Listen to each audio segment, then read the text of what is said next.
wabarakatuh. Perkenalkan, saya Vika Nur Ismi Aditya dengan NIM 2546020 di Prodi Pendidikan Biologi Institut Pendidikan Indonesia Garut. Saya akan mempresentasikan tugas dari mata kuliah media pembelajaran, yaitu yang berjudul dengan penyaringan air kotor menjadi air bersih dengan menggunakan bahan bekas dan yang tentunya bahan-bahan alami yang tidak memakai bahan kimia. Nah, di sini alat dan bahannya saya menggunakan alat dan bahan sederhana, yaitu yang pertama ada gunting, yang kedua ada botol aqua, botol bekas aqua 100 ml 600 ml, maaf salah, 600 ml yang sudah dipotong menjadi dua bagian dan dilubangin segini, dan tentunya air keruh, ada arang, ada batu kerikil, ada batu yang agak besar di atas dari batu kerikil, ada pasir, ada ijuk, dan tentunya ada serabut kelapa, dan yang terakhir ada kain kasa. Selanjutnya mari kita melakukan langkah-langkah pembuatan media yang menggunakan dari botol bekas ini, yaitu penyaringan air kotor menjadi air bersih.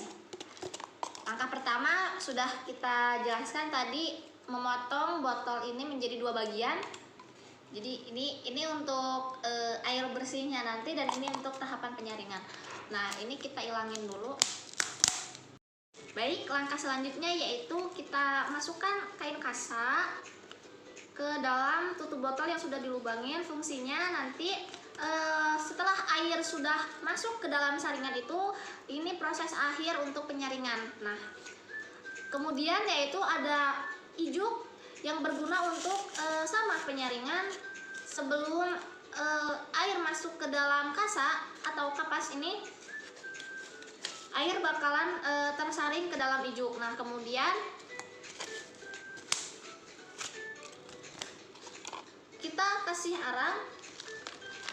Gunanya arang itu untuk menetralisirkan air supaya tidak bau. Kita kasihkan arang. Nah, selanjutnya yaitu kita kasih pasir. Nah, pasir ini gunanya untuk menyaring kotoran-kotoran yang agak kasar, seperti halnya kalau misalnya ada dedaunan ataupun ranting-ranting yang kecil. Nah, itu menggunakan saringan seperti ini. Nah, ini ada serabut kelapa. Sama fungsinya, yaitu untuk menyaring kotoran yang agak lumayan cukup kasar ataupun yang bisa dikatakan agak besar.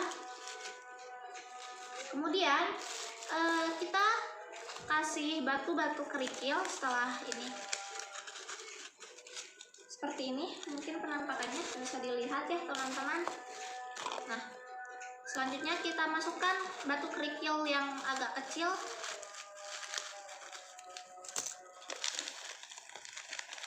Kita masukkan. Gunanya batu kerikil ini untuk saringan tahap kedua, biar airnya jernih. Kemudian masukkan batu yang agak besar, batu alam yang agak besar. Nah, mungkin penampakannya bisa dilihat ya teman-teman seperti ini. Ini bolong. Ini gunanya ini untuk tahap akhir. Dan kemudian ini bisa taruh di sini. Untuk ini gunanya untuk menampung ya teman-teman.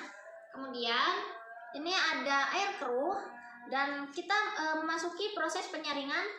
Masukkan air keruh ini ke dalam botol yang sudah dilengkapi saringan tadi. Kita tunggu sampai keluar air.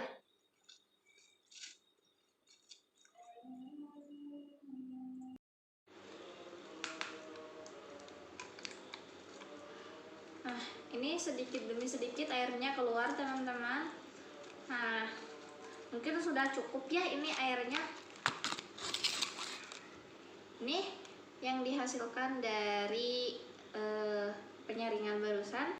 Baik teman-teman, kita bisa mengambil kesimpulan dari tahap penyaringan air ini bahwasanya ketika kita ada kegiatan atau ngecamp di luar atau misalnya kegiatan-kegiatan alam yang tentunya tidak semua air di alam itu bisa dikatakan jernih, pasti kan kita bakalan nemuin air yang keruh.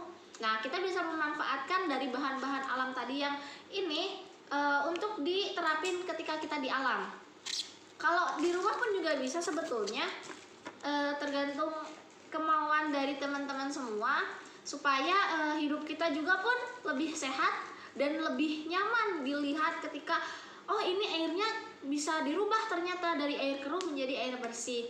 Begitu teman-teman, semoga dengan hal ini kita bisa memanfaatkan dari bahan-bahan bekas, bahan-bahan sisa, bahan-bahan alami tadi menjadi bahan-bahan yang berguna dari aktivitas rumah ataupun aktivitas kegiatan rumah. Semoga ini semua dapat bermanfaat, terkhusus buat Vika, umumnya buat kita semua. Amin. Mungkin cukup sekian dari saya, kurang lebihnya saya mohon maaf. Wabillahi taufik wal hidayah, wassalamualaikum warahmatullahi wabarakatuh.